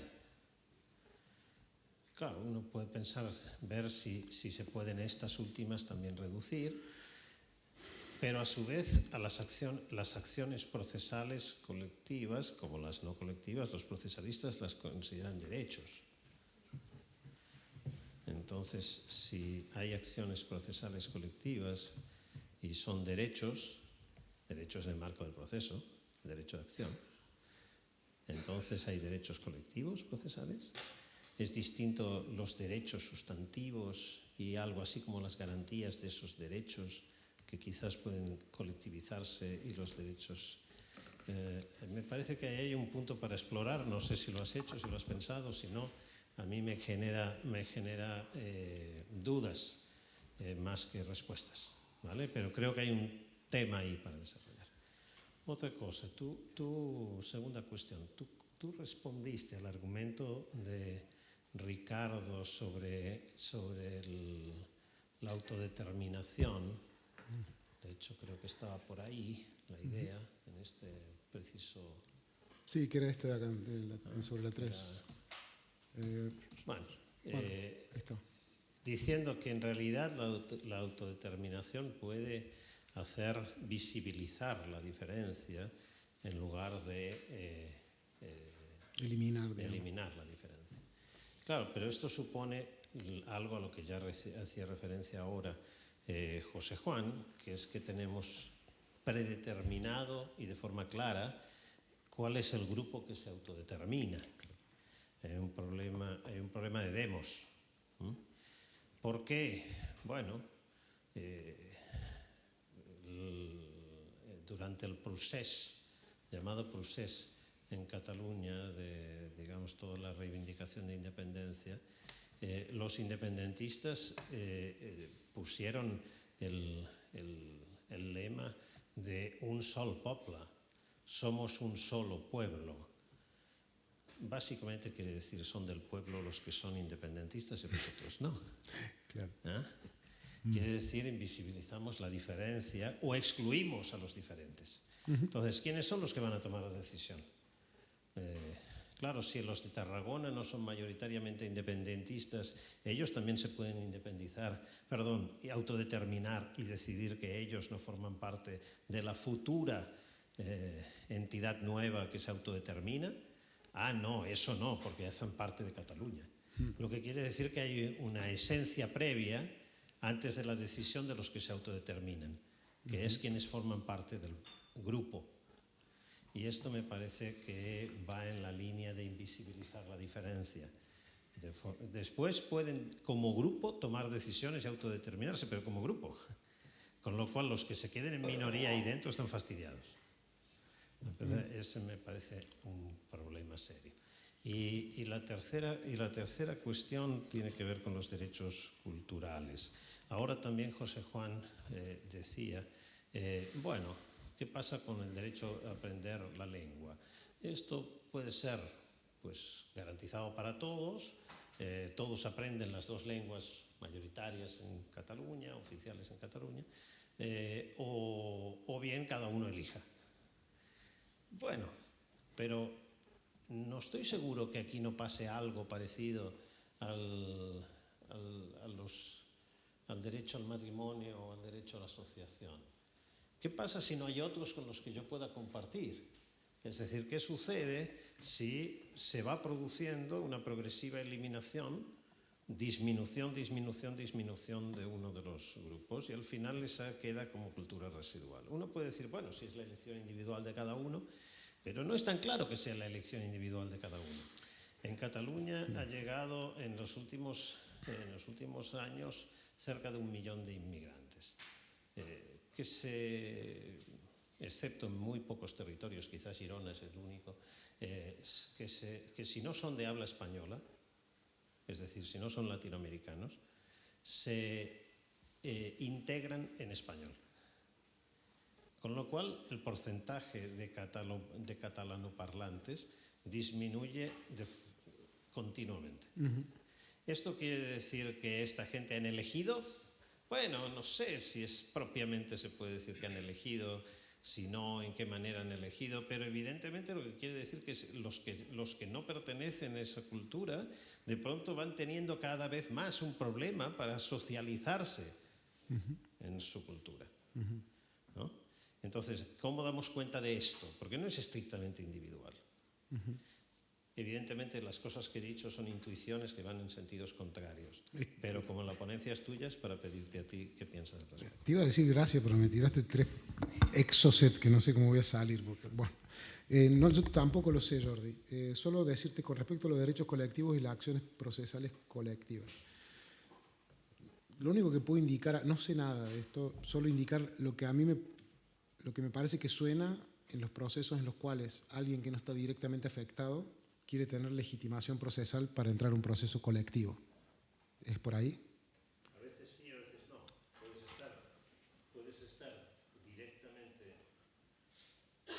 Puedes estar directamente afectado, Sí. pero el interés que representas no es solo el tuyo.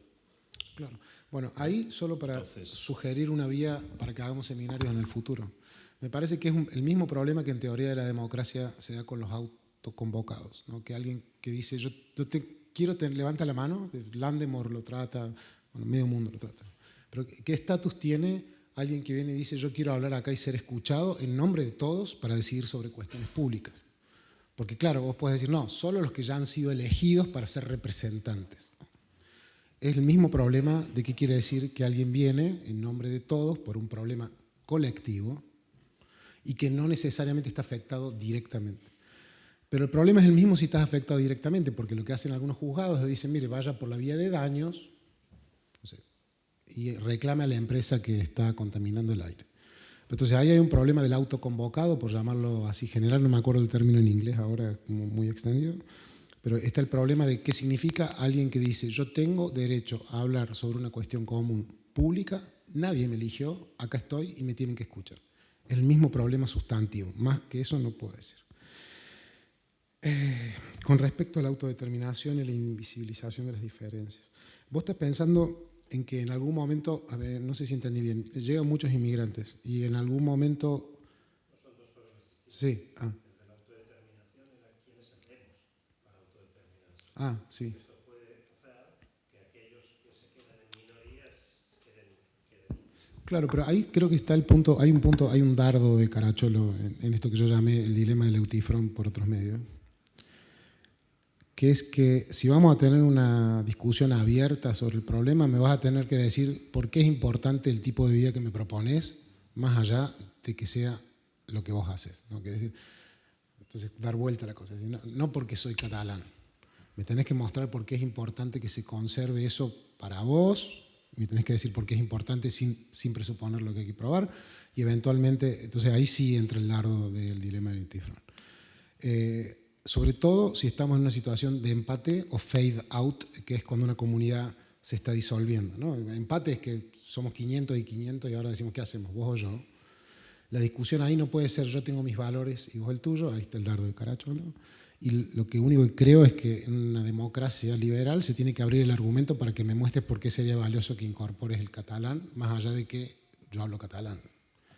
Y si no podrás hacer eso, no tenés un argumento de knockout para imponerle al otro, nada. Pero eso es una cuestión de razones prácticas sustantivas. Entonces, no alcanza con decirme somos muchos y queremos preservar esto, pero es... Bueno, y bueno, dejémoslo ahí, no sé qué más contestarte, porque yo también tengo intuiciones encontradas. Intuiciones sería mucho, no tengo, a veces ni intuiciones.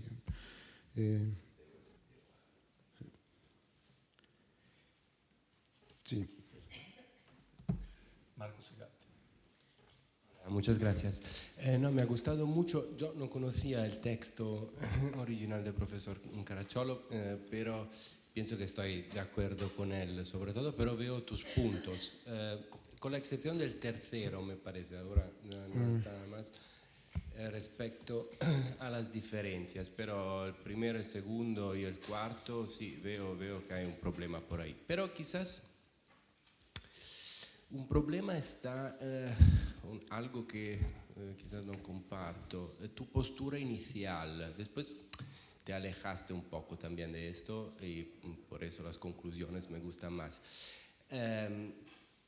Si existen derechos colectivos, esto no me parece una pregunta particularmente interesante. Es decir, si existen jurídicamente derechos colectivos, bueno, el legislador al final puede hacer lo que quiere. El punto es si es una buena idea reconocer derechos colectivos. Y qué pasa, quizás antes de esto, a nuestros movimientos políticos, a nosotros, cuando participamos en la política, cuando reivindicamos derechos colectivos en lugar que reivindicar derechos individuales. Y ahí yo tengo que decir, estoy muy sospechoso. Es decir, me parece difícil construir un argumento general que diga nos pasan cosas malas cuando reivindicamos derechos colectivos en lugar que derechos individuales. Pero casi. En todos casos, la respuesta debe ser más específica sobre derechos colectivos específicos. Y por varias razones. Primero, porque hay derechos colectivos que no se puedan traducir en derechos individuales y que tengan un residuo de valor más allá de los derechos individuales involucrados. No sé, muchos de los ejemplos me parecen casos de derechos de asociación tradicionales, en que por supuesto reconocemos derechos quizás, o en todos casos intereses, posiciones procesales a grupos que pero defienden un derecho de asociación inicial, es decir, no sé, si alguien llega aquí en ese momento y empieza a hablar de derecho civil o de teología, le decimos, mira, no, párate un momentito, estamos discutiendo de otra cosa, porque tenemos un derecho de asociarnos entre nosotros y proteger nuestro derecho de decidir entre nosotros de qué estamos hablando. No estamos limitando la extensión de su libertad de palabra, pero no lo estamos haciendo porque tenemos un derecho colectivo como filósofos del derecho de defendernos en contra de los teólogos o de los que hablan del derecho civil. Y ahí va el punto tu tercer argumento sobre las diferencias. A mí me parece que el problema, y ya se ha mencionado esto, es el tema de reivindicando derechos colectivos. Hay un riesgo fuerte en eliminar diferencias en el grupo. Es decir, que para reivindicar derechos colectivos me parece intuitivo pensar, probable que pase, que necesitas ofrecer criterios de pertenencias al grupo, y muchas veces esos criterios son criterios esencialistas que niegan cualquier tipo de diferencias al interno del grupo. Y esto sí me parece muy peligroso, ¿no? Pensar que alguien como miembro del grupo pueda ser representativo de todos por sus características, y además si estamos hablando de derechos culturales, por sus características culturales. Eso me parece muy problemático. Y nada, respecto a los derechos colectivos, los litigios colectivos, eso también es muy interesante como discusión. Y ahí también normalmente se justifican litigios colectivos por la dificultad de ejercer derechos individuales, y por eso se construyen procedimientos especiales para proteger los derechos individuales que no están representados en ese litigio. Y es un poco más, y por eso más peligroso quizás, de los autoconvocados, porque ahí hay obligaciones para los que no participan. No es simplemente, porque esto se hace en la práctica política, no me parece problemático decir yo estoy hablando y según mi opinión estoy representando no solo mi interés individual específico como Marco, sino también un interés de varias personas.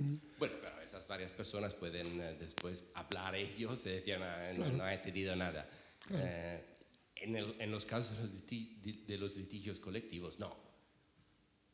Esas personas, los efectos de res judicata se extienden también a los que no sabían tampoco. Es posible. Depende cómo los regulas, por supuesto. Esto es más que los autoconvocados. Estamos en varios, sí, self-appointment era el término que no me salía, self-appointment. Vamos a charlar después, Marco, porque es mucho. Pero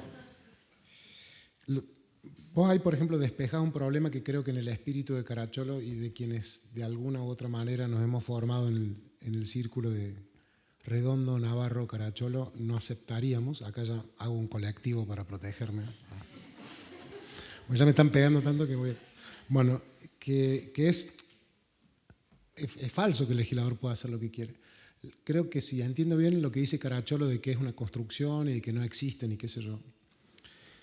Si una norma se basa en algo inexistente en sentido más duro de inexistencia, entonces tiene que estar regulando algo imposible, porque es un conjunto vacío de lo que está hablando. Y entonces ahí está el problema de qué significaría, dado el debe implica puede, una norma que tiene en su contenido algo que no existe y que... No. Ahí hay un problema con decir, el legislador puede regular lo que quiera, puede decir lo que quiera. Puede decir, estos son derechos colectivos, ultracolectivos, supra-ultra. Puede decir, esto es un pequeño pony, pero eso no hace un pequeño pony. Entonces yo no iría tan rápido con esa cosa pragmatista de puede hacer lo que quiera. Puede decir lo que quiera, creo que en el espíritu conceptual de Caracciolo es vos decís lo que quiera, pero lo que estás haciendo depende del mobiliario del mundo, y acá hay un bicho que hay un mueble que no va a estar por más que vos me digas que lo ves. Esta es la primera cosa. Eliminar las diferencias. Todos los sistemas normativos pueden eliminar las diferencias. Los derechos individuales también. De nuevo, salvo que vos me digas, mira, acá tengo la lista de este sistema normativo liberal, kantiano, quizás, que dice que es el mejor en respetar las diferencias y va a eliminar la mínima posible. Pero cualquier sistema normativo elimina la diferencia, si no, ¿cómo sería normativo? Y la última cosa, sobre el self-appointment, lo vamos a charlar después. No. Porque si no, ¿sabes qué va a pasar? Que vas a mejorar tu pregunta. Y entonces allí ya no voy a poder contestar. No, sí, ya veo por dónde venís, ya te veo venir. Sí. Falta una cosita, pero no, dale. No, simplemente que, de nuevo, esto de, no, el self-appointment acá no funciona igual. Sí y no. Cuando yo intento, en el self-appointment, cuando yo intento en la arena pública levantar la mano y decir yo quiero hablar y quiero hacer una propuesta política y que sean destinatarios todos, por supuesto la gente se puede resistir, pero la pretensión es que vos no estás diciendo simplemente, che, yo Hernán Bouvier quiero que me compren una cerveza para mí. No estoy hablando de eso, por lo menos en lo poco que yo conozco de teoría de la democracia. Estoy haciendo semánticamente, pragmáticamente, otra cosa. Uno puede decir un intento fallido, pero estoy haciendo otra cosa diferente a decir yo quiero esto, ¿a vos qué te parece? Tengo la pretensión de hablar por todos y tener por destinatarios a todos. Uno puede decir que eso es un problema porque, vos levantás la mano, te autoconvocas, decís que estás hablando en nombre de todos, que es un problema público, colectivo, y resulta que la consecuencia, si se llega a aceptar lo que vos propusiste, la consecuencia cae sobre destinatarios que no participaron. Bueno, eso también se tiene que aplicar a los movimientos constituyentes. No sé cómo es acá ni en Italia, pero en Argentina estamos regidos por cosas, yo estoy regido como destinatario, por cosas que nunca me preguntó nadie. Esa es la tragedia de la vida en la política, donde vivís con artefactos culturales normativos sobre los cuales no decidiste. Digo, eso no puede ser un problema de esto. No puede ser un problema el self-appointment de que tiene destinatarios a gente que quizás no decidió. Si es un problema para todos los problemas políticos jurídicos en los cuales uno es destinatario de normas que no decidió y que quizás decidió una mayoría, una minoría.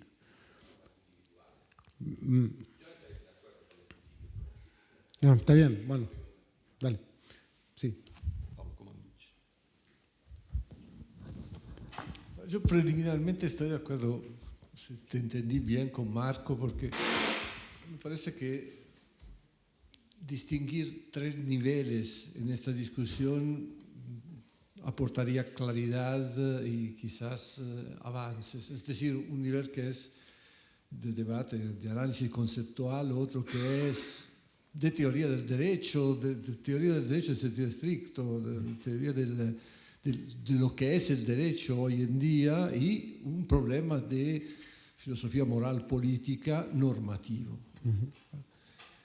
Yo creo que lo más interesante es el tercero, así hago contento por una vez a Manolo. Porque me parece que los demás ya han sido tratados y de alguna forma bastante solucionados. En cambio, el problema de ética normativa, yo lo veo así de simple. ¿Quién tiene valor? ¿Los individuos o otras cosas? Detrás de la postura liberal hay la idea que lo que tiene valor son los individuos. La autonomía individual, los intereses individuales, la voluntad individual, etcétera, etcétera, etcétera. Y no otras cosas, o al menos si hay contraste entre intereses individuales y otras cosas, ahora digo que son las otras cosas, tiene que primar el interés individual. Entonces vamos a Cataluña, que estamos aquí, tenemos amigos catalanes, etcétera. El hablar catalán tiene valor porque en el interés de los hablantes catalán de hoy y de mañana, o tiene interés por sí mismo, tiene valor por sí mismo. Esta es la alternativa, yo creo. Y yo creo que la alternativa liberal es la de, claramente, que hablar catalán solo tiene valor si tiene valor para los catalanes o catalanes hablantes o futuros catalanes hablantes, no por sí mismo. Entonces, si decidieran los catalanes que quieren hablar solo español, no perderíamos nada desde el punto de vista normativo. Mientras los que afirman la biodiversidad, la pluralidad, el pluralismo cultural, piensan que estas cosas tienen valor en sí mismas. Entonces, a pesar de lo que piensan los individuos, y entonces, desde aquí pueden haber consecuencias del tipo que hay que obligar a instruirse en catalán, que hay que impedir de matar a las mariposas y cosas por el estilo. Está bien, estoy en desacuerdo y acuerdo. Vamos a ser sinceros, vos decís, ¿qué tiene valor? Los individuos. Tratemos de entender qué piensa mucha gente que está preocupada porque la casa está, quiero que actúes como si estuviera prendida a fuego porque está prendida a fuego. ¿Qué es un individuo? Te doy la razón a vos, me gustó esto y lo voy a tomar. Lo que están pensando ellos es que hay que reformular la idea de individuo y que no se acabe en la punta de tus dedos. Entonces, que proteger a un individuo, incluso dándote la mano, en sentido liberal, es proteger muchas más cosas de las que aceptamos hasta ahora. Bien. Hay que estirar la idea de sujeto, dicen muchos, cambiar la idea de sujeto. ¿A dónde va eso? No lo sé. Uno puede decir, bueno, al final me dieron la razón, pero viste que son los individuos. Bueno, entonces, si queremos ver lo que está de fondo acá es estire o repiense su idea de individuo que no se acaba en lo que es valioso, que no se acaba en la punta de tus dedos. No sé qué otra manera de decirlo. Vos podés decir, esto no me sirve, entonces yo te podría responder que es un individuo para vos.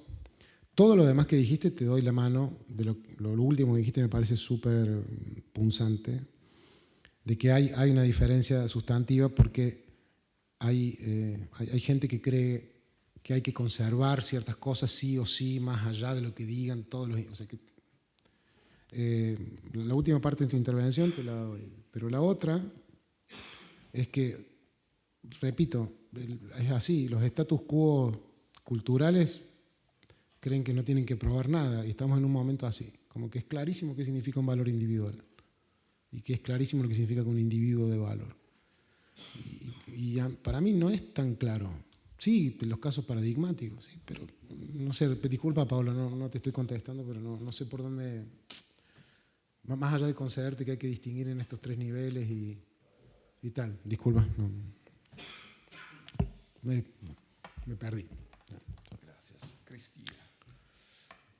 Gracias, Hernán. Realmente muy interesante. Me gustó mucho. Yo no entiendo mucho del tema. Solamente te quiero hacer una pregunta con una concatenación de afirmaciones para saber si entendí bien en algún punto. Tú has sostenido, o dices que ellos sostienen, pero en algún sentido lo estás sosteniendo tú, o sea, sí. Que bueno, también los derechos individuales pueden conducir a la opresión de miembros de un grupo, o sea que este no sería un problema de los derechos colectivos, sino también de los derechos individuales. Y concedo eso, pero esto quiere decir que ambos son potencialmente rivales de derechos individuales, de otros derechos individuales, sean los individuales que los colectivos. Bien. La segunda cuestión que ha sostenido es que, entre otras características, los derechos colectivos son condición necesaria para ciertos derechos individuales. O sea, esto es interesante porque por un lado son rivales de ciertos derechos individuales, pero serían condición necesaria de otros. Y sobre la base de esta afirmación tienes una tesis, o ellos tienen una tesis normativa fuerte en el sentido de que deben ser protegidos porque si no, no podemos proteger los derechos individuales. Sí. Pero claro, esta relación anancástica, diría von Wright, ¿cuál es? O sea, me parece que es complicado, ¿no? Para saber respecto de qué derechos individuales un derecho colectivo es rival o potencialmente rival y de qué derechos individuales es, en cambio, una condición de posibilidad.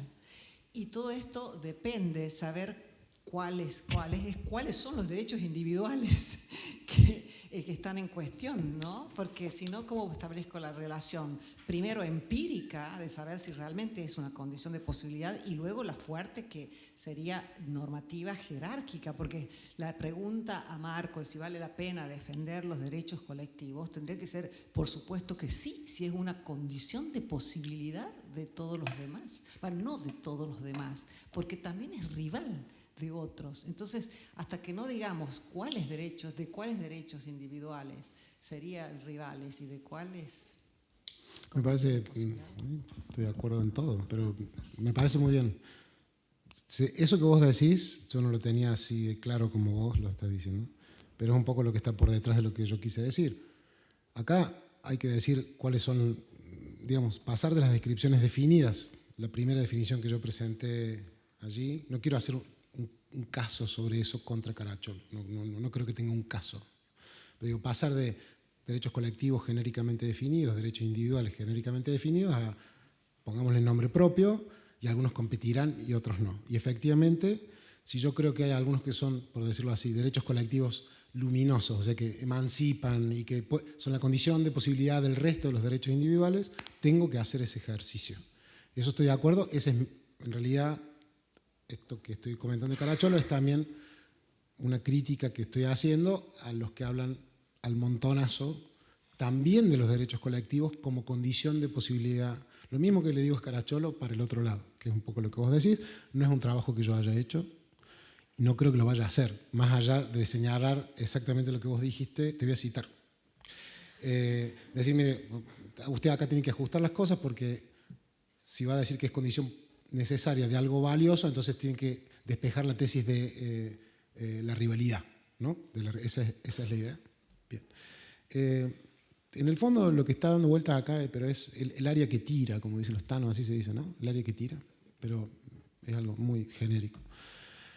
Es que toda la literatura, todas las luchas políticas con las que nosotros estamos familiarizados, lo que ponen en el centro es que una vida que vale la pena ser vivida tiene que ser una vida en común. En una cubeta conectado con suero, yo solo, sosteniendo la vida e incluso teniendo mi celular y qué sé yo, eso no es una vida que vale la pena ser vivida. Entonces uno puede decir, bueno, pero solo viven los individuos. Entonces va agua para los individuos. Es decir, pero sí, pero la vida que vale la pena ser vivida es la que vivimos en conjunto. Entonces agua para los colectivistas. No sé si vamos a salir de ahí, pero eso es el área que tira. Que el punto central acá no son los individuos, es individuos en una vida en común. Y entonces mantenerlo común. Y allí lo que vos decís, ponerle nombre propio y decir cuáles son los que compiten y cuáles son la condición necesaria para una emancipación, una vida luminosa, la metáfora que uno quiera usar para esto. ¿Sí? Todo te concedo todo. Diego Papagiannis.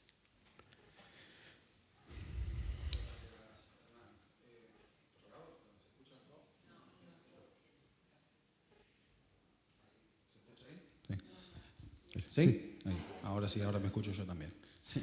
Gracias, Hernán. Me parece muy interesante y muy complejo. Es uno de esos temas que siempre he intentado ir y creo que seguiré huyéndole.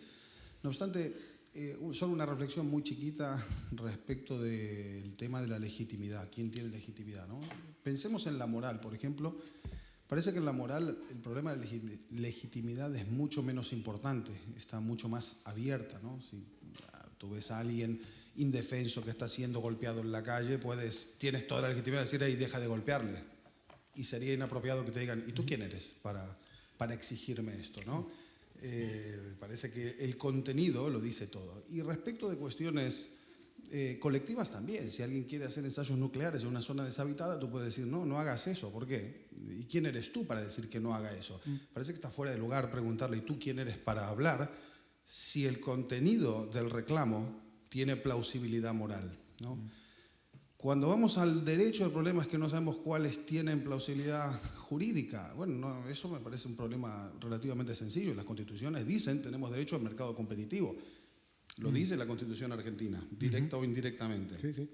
Tenemos derecho al medio ambiente. Los intereses colectivos que merecen protección están bastante bien identificados. Y el resto dependerá de la capacidad argumentativa de un buen abogado. Pero la pregunta ahora de ¿quién eres tú para exigir esto?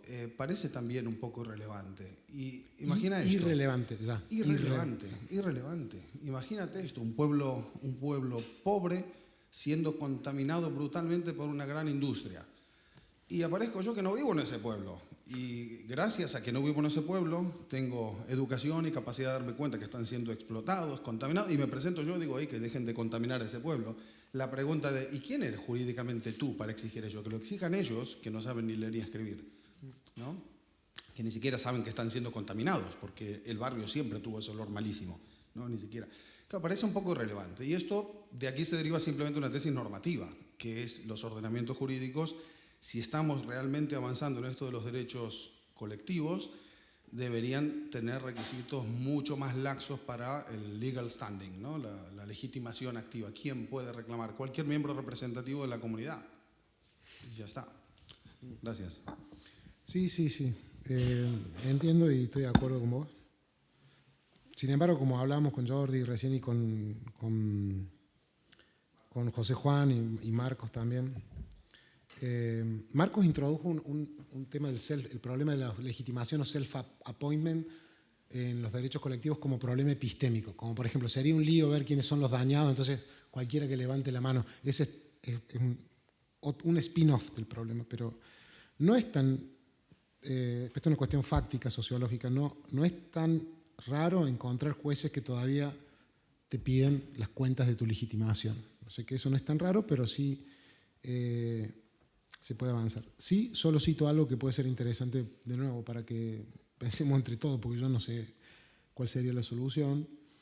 ¿Cuánto puede un sistema jurídico bajar las barreras de legitimación, de decir cualquiera puede venir a reclamar? Porque hay una idea política ahí de, por ejemplo, bueno, solo al que lo lesionaron, ¿no? Tiene que ver con la sustentabilidad y la eficacia de un sistema jurídico.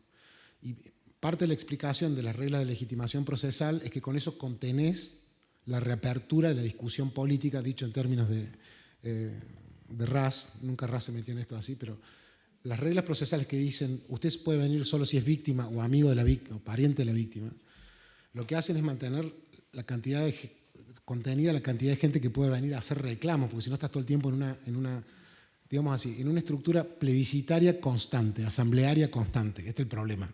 Es un problema político. Abrir la legitimación activa diciendo todo es de todos genera un problema de sustentabilidad para un sistema, porque entonces tenés causas todo el tiempo y todo el tiempo se están reabriendo las discusiones políticas.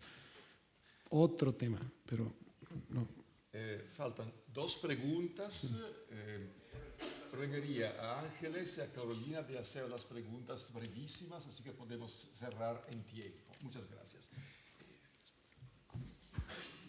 Por favor. Sí.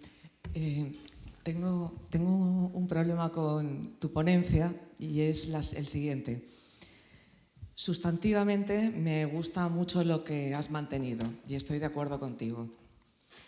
Pero hay como un salto en el vacío que me deja muy inquieta. Por lo siguiente.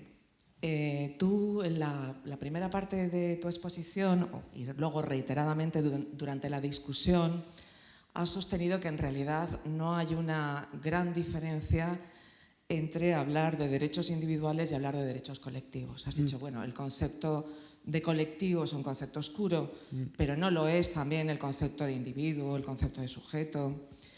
Cuando se dice que el derecho colectivo puede suponer un imperialismo frente al grupo, no sé si era la palabra imperialismo o algo parecido, una imposición frente al grupo, bueno, pero también con los derechos individuales pasa esto, ¿no? Y tú más, ¿no? El argumento y tú más. Y tienes razón, Pero luego has pasado a sostener algo con lo que yo estoy de acuerdo también. Has dicho, entonces lo que hay que hacer es considerar que los derechos colectivos son una herramienta para el disfrute de los derechos individuales. Yo comparto esa intuición contigo, pero a mí me falta, argumentativamente, ahí me falta un paso que tú no has dado. Ya que tú estás acusando a tu maestro de no haber dado un paso, permíteme que yo eche en falta ese paso porque yo lo necesito. Está bien, gracias Ángeles. No, yo no lo estoy acusando, te juro que no estoy acusando de nada. ¿Falta ahora la otra pregunta junta? Sí, perdón. Sí. Perdón, sí, ahora te contesto Ángeles, gracias. Sí. Lo mío no es exactamente una pregunta, tal vez es un comentario y una idea para ir a buscar algunas respuestas a Canadá, ¿no? Que es un país que tiene muchísimo entre derechos colectivos y derechos individuales y en donde se presenta como la situación inversa de la que venimos discutiendo aquí, que es cuando el derecho colectivo afecta al derecho individual de alguna manera. Y lo que sucede en Canadá es exactamente al revés. Hay discriminación, no los dejan pertenecer al colectivo, por ejemplo, por no tener los 4 abuelos indígenas. Entonces, es la versión inversa de lo que venimos discutiendo acá, pero también me da la sensación que llegamos al mismo punto, con el cual yo estoy de acuerdo, que es que en definitiva no podemos sacar del juego a los derechos individuales cuando estamos hablando de derechos colectivos, aunque podamos reconocer que existen diferenciablemente. Llega un momento en donde hay un continuum, donde hay un punto de contacto que no puede ser evitado. Y digo, los casos de Canadá, el famoso caso de Sandra Lovelace del Comité de Derechos Humanos de la ONU, muy viejo y mucho más cercano en el tiempo, casos internos que determinan que hay discriminación a los niños que no tienen los 4 abuelos indígenas por no dejarlos participar de los beneficios del grupo protegido. Ese comentario nomás. Bueno, muchas gracias. No estoy familiarizado con el primer caso que citaste, sí, pero después estos nuevos que decís no. Está bien, por eso no los conozco, pero lo voy a poner a ver. Es impresionante la producción intelectual política de Canadá y también es interesante porque hay cosas parecidas que se están dando con la Constitución de Ecuador y de Bolivia por otras vías, con el buen vivir y cosas que pusieron ahí en las constituciones, pero no lo tomo a esto. Ángeles, gracias por la pregunta. Efectivamente, no hay una respuesta. No quise acusar a Caracholo de nada, por favor, que no se vaya a enojar después. Simplemente hacer un ejercicio sí, es un ejercicio de empate, que es poco. Y lo otro es una búsqueda en la que yo creo que toda esta discusión, o una parte, por lo menos la que yo conozco, no conozco toda, está en búsqueda de significados, pero también en un ejercicio de, creo que esto es realmente caracholiano, de tratar de hacer un esfuerzo de qué están tratando de decir. Y creo que están tratando de decir que repensemos la idea de individuo en relación con el entorno. Eso. Pero no, te doy completamente toda la razón, no hice nada para mostrar cuáles son las tesis sustantivas, digamos así. Entonces, nada, situación de empate y no hice nada para inclinar la balanza, que tenés razón. Que no tengo para decir ahora, no lo sé. Muchas gracias.